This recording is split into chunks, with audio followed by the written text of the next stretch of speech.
سلام سلام سلام. روز همتون بخیر، صبح زیباتون بخیر، صبح زیبای پاییزی. عراق خیلی سرد شده، خیلی سرد شده. فقط خواستم بگم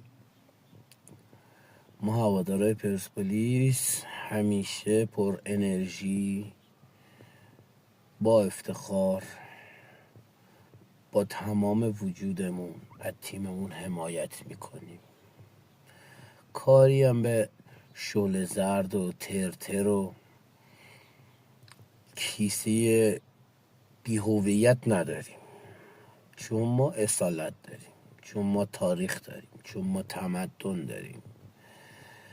اونا هر کاری میخوان بکنن، نمیتونن توی زمین حریف ما باشن.